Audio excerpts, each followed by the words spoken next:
Okay, so last week we reviewed how to name ionic compounds, how to name molecular compounds, how to name ionic compounds with polyatomic ions, and how to name ionic compounds that contain multivalent metals. That's the ones we use the Roman numerals for.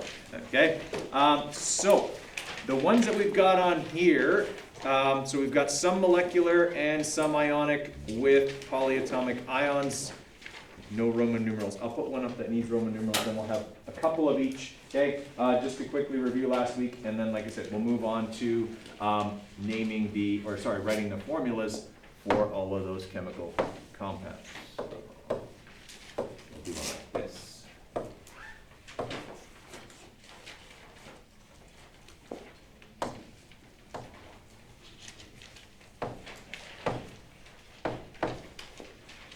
Okay, I'll give you a couple minutes on those. Okay, so remember your first step is decide whether it's ionic or molecular, okay, and then follow the appropriate rules. Yeah, number 11 is molecular. Okay, so we're going to follow the molecular rules. Do I need a prefix on nitrogen? No. Okay, so I'm going to have nitrogen. And do I need a prefix on oxygen? Yes, mono. Okay, whoops, monoxide. So we would have nitrogen monoxide, okay, as the name for NO. All right. And then for number 12, I've got beryllium and cyanide, ionic or molecular. It's ionic. Okay, beryllium is a metal and cyanide is a polyatomic ion. Okay, anytime you have a polyatomic ion, it's ionic. Okay, so we are going to have, all right, beryllium, name the metal first. Right? And then we name the polyatomic ion exactly as it appears in the table of complex ions there. Okay, beryllium cyanide. Okay, no need for Roman numerals because beryllium only has one possible charge. Okay, how many people have done 13? Okay, let's have a look at 13 as well. All right, so Ba stands for barium, and then obviously we have cyanide again. Right? Is this ionic or molecular? It's ionic. Okay, so we would have barium cyanide. Okay. All right. How many people are on 14? Yeah, how many people have done 14? Okay. All right. So for number 14, I've got sodium, which is a metal. So it's ionic. All right. So this stuff is sodium. And then what's HCO3? Hydrogen carbonate. It's also sometimes called bicarbonate. Anyone know what the common name for that stuff is? Baking soda. Yeah, that's baking soda. Okay. You guys need a few more minutes on 15 and 16? Okay. All right, 15, ionic or molecular? It's molecular, yeah. Phosphorus and oxygen are both non-metals. All right, so we follow the molecular naming rules. Write the first one, okay, and with its name normal, okay, and then I wouldn't need a prefix on that because there's only one phosphorus, and then there are 4 oxygens. What prefix for 4? Tetraoxide.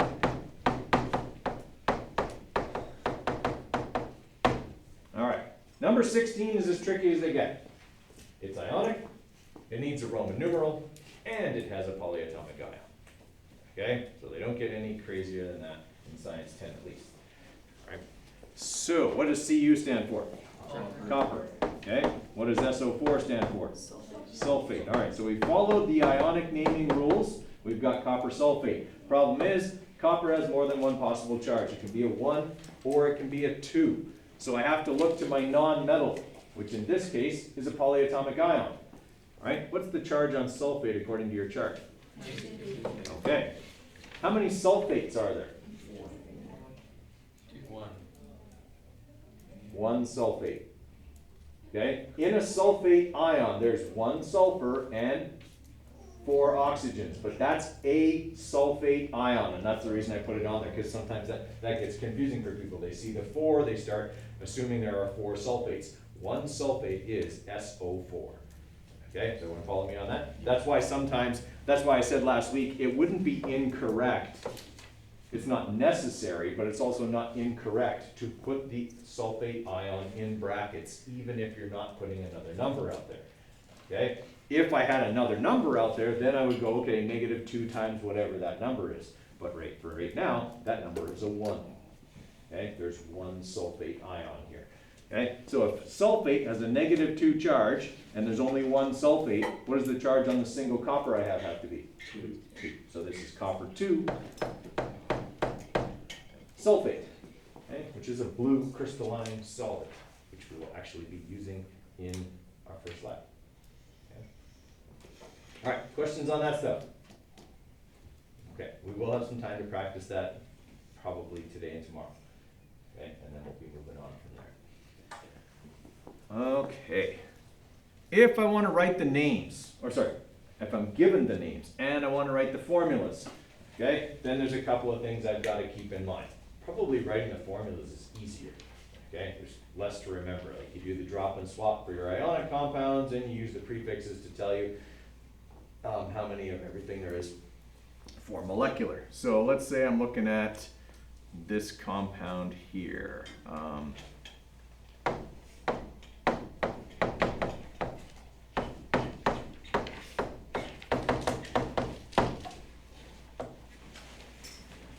Okay, is that compound ionic or molecular?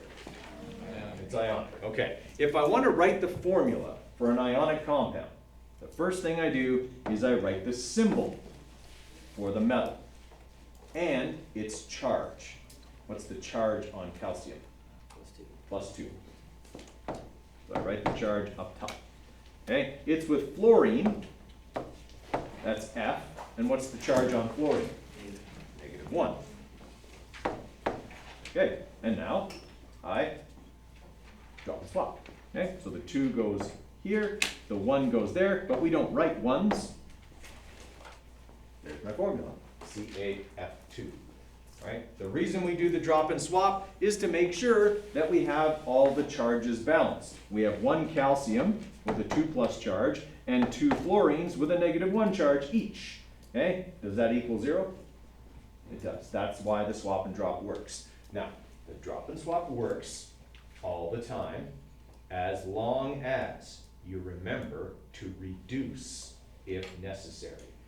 Okay, so ionic compounds are like fractions. We always put them in their lowest terms. Here would be an example.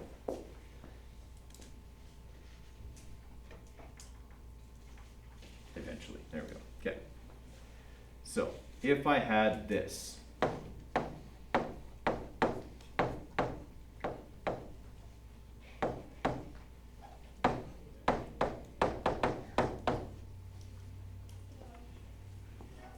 okay, so I've got lead 4 oxide. Ionic or molecular? It's ionic. Okay. Symbol for lead is Pb. Okay, and the little Roman numeral tells me its charge is 4. Okay, and it's with oxygen, whose charge is -2. Okay, if I drop and swap this, I'm going to get 2 and 4, which, while doing the job of making sure the overall charge of the compound is 0, is wrong. That compound does not contain 2 lead atoms and 4 oxygen atoms. Okay, we always reduce down to our lowest terms. And both of those could be divided by 2, so I divide them both by 2 and make it PbO2. Right? To balance the charges only requires 1 lead and 2 oxygens, not 2 and 4. Everybody follow there? It's just something you got to be aware of. Okay, you got, oh, I can reduce those, I reduce it. That reducing rule only applies to ionic compounds. Okay, you never reduce a molecular compound, right? If I got this, because someone told me I had tetraphosphorus decaoxide, I'd leave it that way. Okay? Because in a molecular compound, I don't have to worry about balancing the charges. If the prefixes say there's 4 phosphorus and 10 oxygens, that's how many there are. Okay? So writing the formulas for molecular compounds is really easy. All you have to do is write the 2 symbols and put in the appropriate numbers according to the prefixes. Okay? That's easy. The ionic ones, that's where you got to worry about the drop and swap and make sure you accounted for things. Okay? Now, That one covers what to do if you need to reduce. It also covers how you treat the Roman numerals. Okay, what if I have this?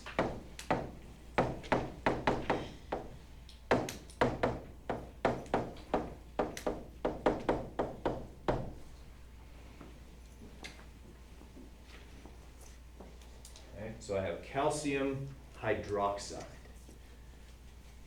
Is that ionic or molecular? Okay, so I follow the ionic rules. I write the formula for calcium and its charge, and I write the formula for hydroxide.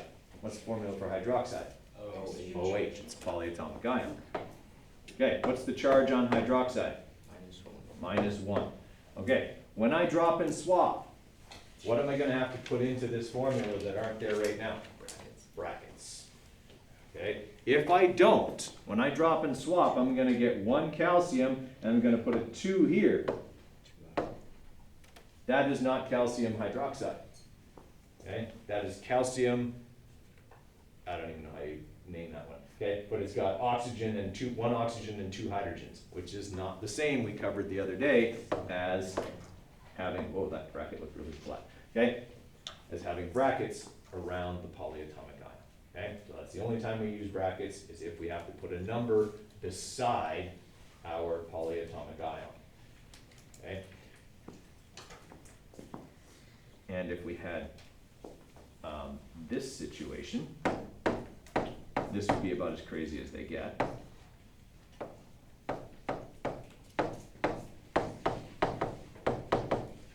Okay, if I had lead 4 sulfate, okay, for example, I'd follow the same rules. Pb, Roman numeral tells me the charge is 4.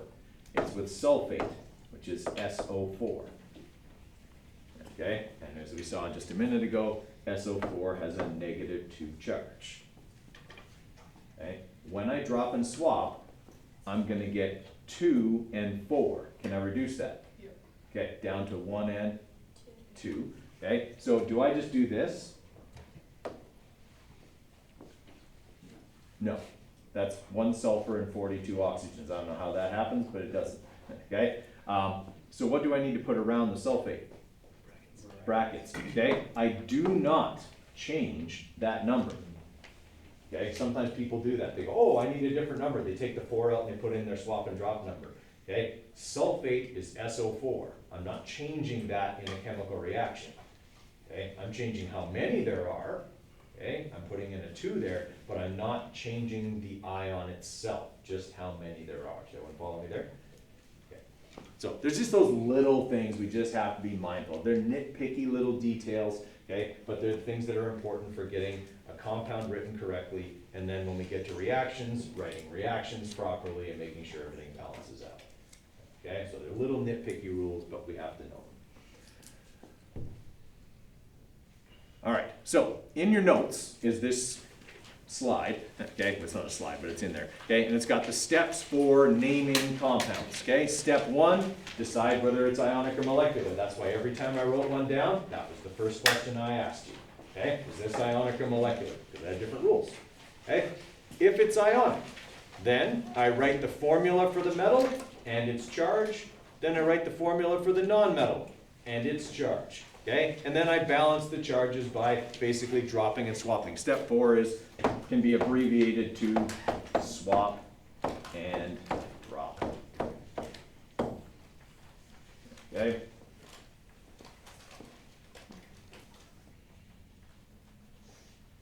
Now, included in the drop and swap is reduce if necessary. Okay, and add brackets if necessary.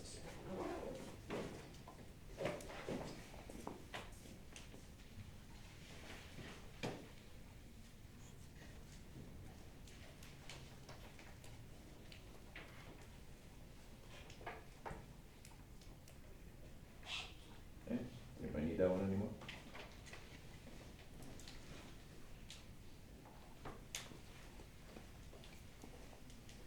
All right, and then as I was saying, for the molecular compounds, they're really easy. Write the formulas, or the symbols, sorry, for the 2 elements, and then use the prefixes to place the numbers correctly. Okay.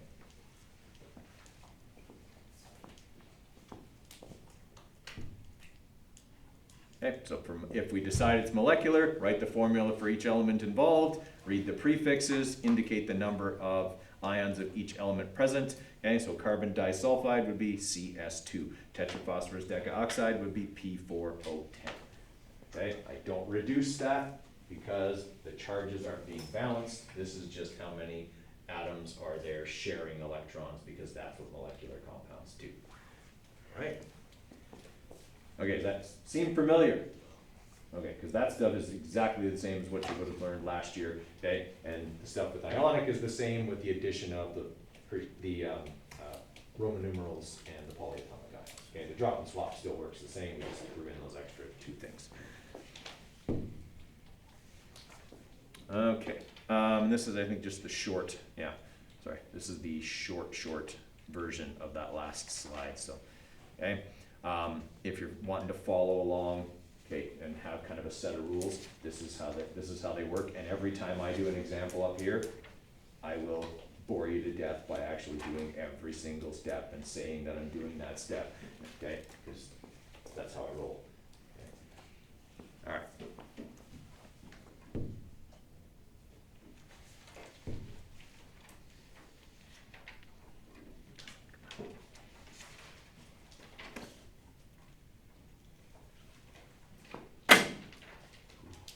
Being slow today.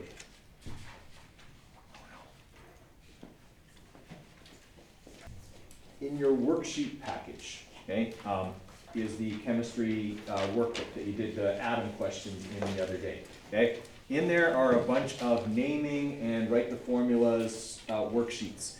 Okay, so I'm just going to bring those up here real quick, and also show you where the key is, so you can check as you go. All right, so we are looking at in the class work tab here, okay, down where you found your chemistry worksheet packages and other materials. Okay, if you go into there,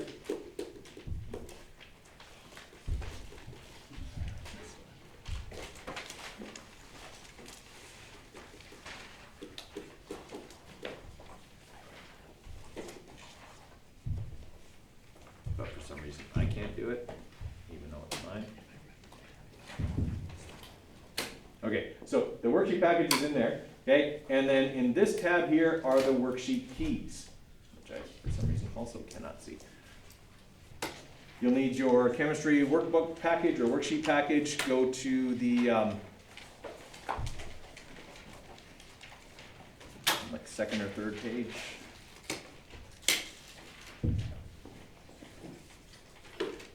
Oh, boy, we've got all kinds of problems going on.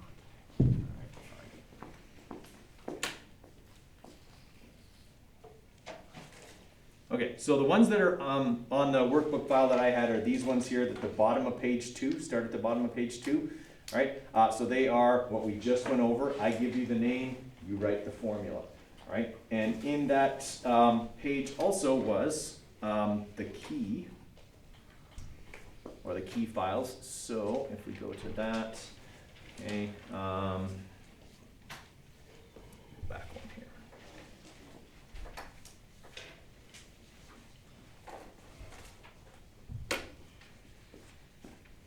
Okay, so we are looking at naming key. I believe it's naming key 3 is the key for that package. Come on. Yes, it is. Okay, so if you open up that file, you'll see all the correct answers. Now, here's what I want you to do and what I don't want you to do with that key. Okay? About every 4 or 5 questions, stop and check the key. Okay? Just make sure you're doing it right. The worst thing that people do is they do the whole sheet and then they check the key and realize they've been making the same mistake like 25 times, and all they've done is practice and reinforce said mistake. Okay? I'd like you to catch that mistake after 3 repetitions rather than after 20. Alright, so check them about every 5, see how you're doing. If there's something that's coming up and you're not sure why you keep getting them wrong, call me over and I'll come and give you some help. Okay? Today's kind of a practice and work through this kind of day. Okay? The other thing I don't want you to do is go, okay, there's going to check this, I'm just going to copy down all the answers. That doesn't help you out at all, I'm not checking it. Okay, so let's use it for practice, okay, and make sure that we're doing it right. And if you have questions, please ask. There's no shame in asking questions, and I will come around. All right?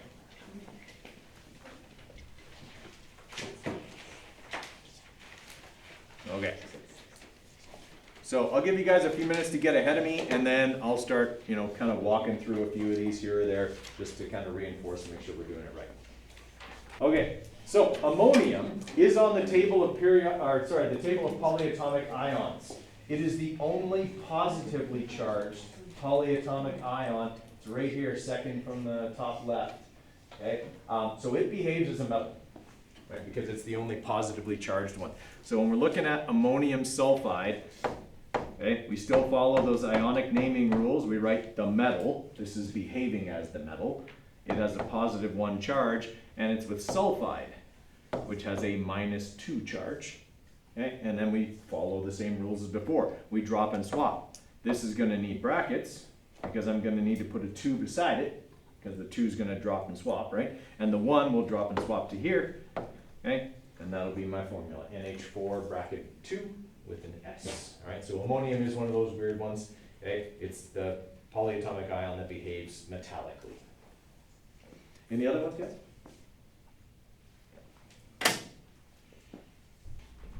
Okay, with nitrogen, which is a -3 charge, that should just be ALN. Okay, those two balance each other off already. So mistake on the key on that one, that's number 29 on that first set we were doing there. Okay, so if you were looking at that when you got that far and went, that doesn't seem right, you're right, I was wrong. There's a mistake on the key. So that one should be ALN, number 29. Okay, all right, give you another couple of minutes here, and then we're going to work on some other stuff here. So just to switch gears to go back to this, okay, these circled ones here, so 12 through 20, I'd like you guys to try those, just a mix of ionic and molecular, right? And there's obviously some polyatomic ions in there as well, okay? So on these ones, we're writing the names from the formula, okay? And then I'll probably give you a mix of each, okay, here today, and just kind of see how we do. All right, so I'll give you a few minutes on those, and then we'll go through them together. There is a key for those as well. I just don't remember which number it is, but I'll look it up here in just a second.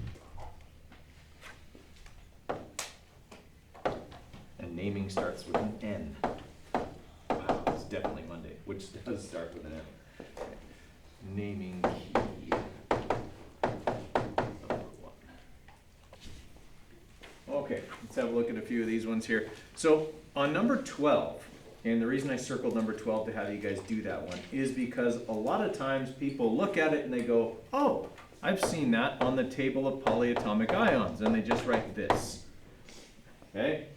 Now, sulfate as an ion is a charged particle and thus does not exist by itself.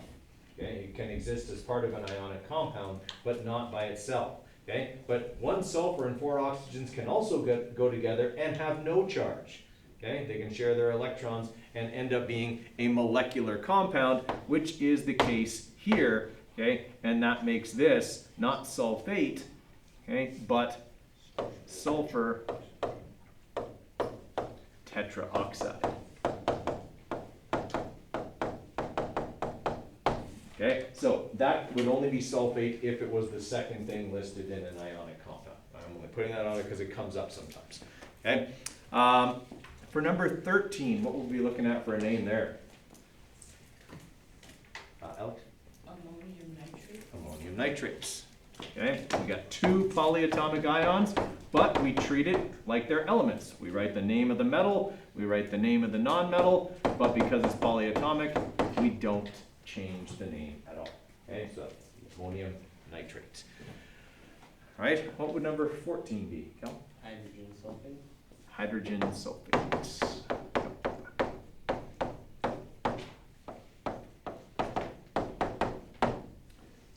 Okay. Okay, what about 15? Aluminum hydroxide. Aluminum hydroxide.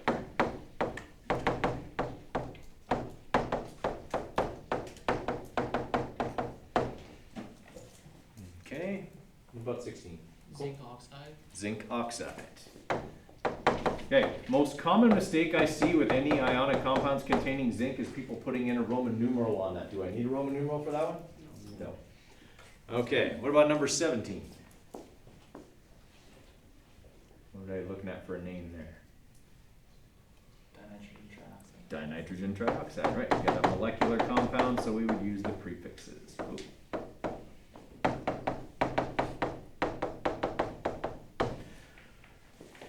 Okay, what about 18?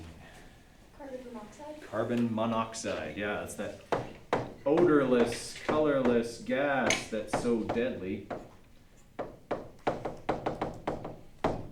Okay, and what about 19? This is another one that's like SO4. And nitrogen dioxide. Nitrogen dioxide, right, it's not nitrite, okay, because nitrite is also an ion that looks like that, but this is a compound, not a charged particle, okay, so this would be nitrogen dioxide. Okay, now there were some on here that. Okay, so a couple of these, just because we haven't done any that require the Roman numerals, I'd like you to try 28, 30, 31, 33, and 34. Okay, just because those ones need the Roman numerals. So, on number 28 here, we got an ionic compound. Obviously, we said they're all going to need Roman numerals here. So, we're looking at this one. We've got lead sulfide. Okay, and as we said before, we always look to the non-metal to determine the charge. Okay, there's one sulfur, it's a -2. That means that the single lead must be +2. So this is lead, Roman numeral 2, sulfide. Okay, number 30 we've done like 3 times already. Okay, so we look to the non-metal, which is oxygen. It's a -2. There are 3 oxygens, so that's 6 negative charges. So I have to get 6 positive charges. 6 divided by 2 is +3. So this is iron, Roman numeral 3, oxide. All right, now for mercury, okay, we've got mercury with chlorine here, so we would have mercury, okay, chloride, and then we got to figure out what Roman numeral goes on there. Every chlorine is a -1, okay, and there are 2 chlorines, so that means this must be the mercury that is +2, okay. All right, and then we've got tin with fluorine. Okay, every fluorine is a -1, so that gives me 4 negative charges. So this single tin must have the charge of +4, which is one of the possible charges for tin. So we would look at tin 4 fluoride. Okay, and then our last one there, copper with sulfur. Okay, so we would have copper sulfide. I think we did that as an example before. Okay. Sulfur is always a -2. Okay, that must mean, since they're 1-to-1, that this is the copper with a 2+ charge, copper 2 sulfide. Okay, is that making sense, everybody? Okay, so I'm going to have you do a couple more where you're doing the formula, okay, because that's what we learned today. So we did a few here with the name. We'll do a few more where I'm giving you the name and you're writing the formula. Okay, and then that'll be it for today. What do you suppose tomorrow's quiz will be on? Yeah, exactly. Okay, so there'll be probably 4 questions that are formula to name and 4 questions that are named to formula. Is that all? Yeah, Just naming? just naming and formulas. Perfect. Yes. We Okay, get to take the periodic table. yeah, absolutely, yeah. That periodic table can be out all the time. Okay. All right, I would like you guys to try the circled ones there, please.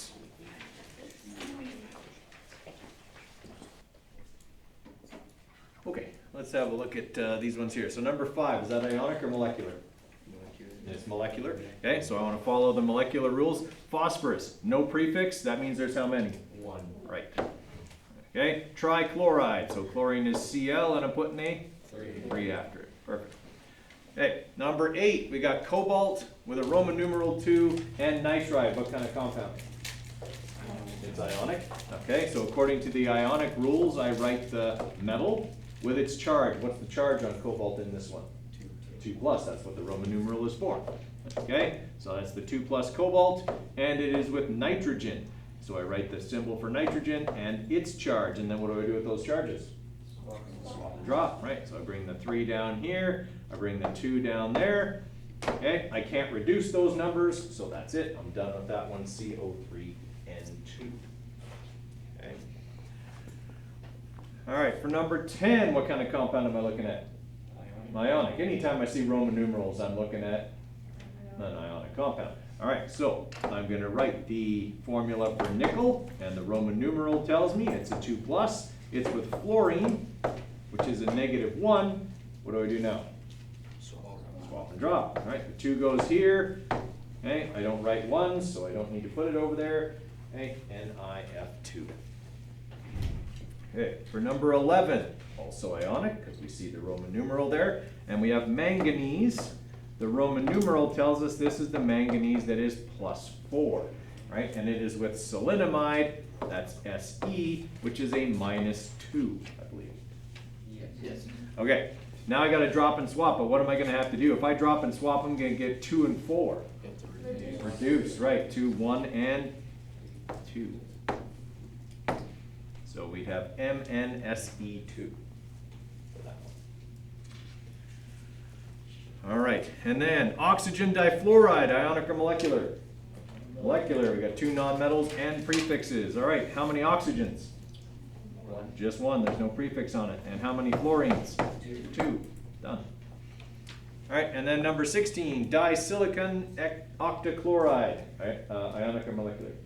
Molecular. Okay, how many silicone? 2. How many oxygen? 8. Do I reduce that? No. Molecular.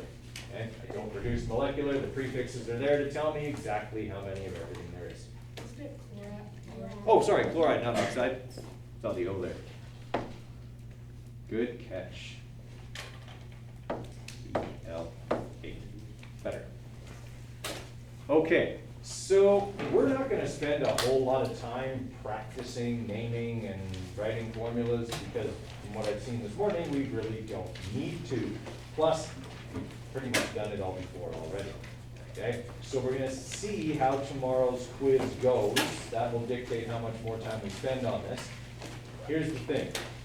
I have given you a ton of practice questions with keys for you to use. Okay, does that mean you have to do them all? No. Does it mean you should do enough that you're getting them right consistently? Yes. Are you going to get class time for that? Yes or no? I mean, it depends. If we're really struggling with it, I'll spend more class time on it. But in the end, probably not enough class time to get all those worksheets done. Okay? So those are for you, okay? And it's up to you. You got to use your judgment how many of those you need to do for practice. Okay? Tomorrow's quiz, okay, as I said, there'll be a few naming. I think I'm feeling like 4 of each naming and 4 formula questions. And I'll post a practice quiz at between 3:20 and 3:30 today, okay, for you to try tonight with a solutions video. Okay, so you can check and see if you did the right with the solutions video. Make sure you do that. Okay, it shouldn't take you very long. Okay, judging by how quick you were getting through these in class today, that's probably about a 5 to 10 minute exercise for you. All right, make sure you do it though because it's worth your while to do so. All right, plan for the rest of the week. So we'll work on a bit of naming stuff tomorrow, and then we'll probably move on, okay, to like either lab report formats or properties of compounds, one or the other. Okay, Wednesday, properties of compounds or lab report format. We'll see how much time we have. And then Thursday, we'll probably start doing the pre-lab activities for the lab we'll be doing the following week. Okay, so we'll be getting our problem, hypothesis, materials, procedure, all that kind of stuff written, get our observations chart ready, okay, that kind of stuff, so that we can walk into the lab next week and just do the lab. All right, so that's kind of the plan for the week, just so you know kind of where we're headed. And obviously Thursday you'll have another quiz, probably on naming, okay, and maybe properties of compounds if we're that far over. Okay, questions from you guys?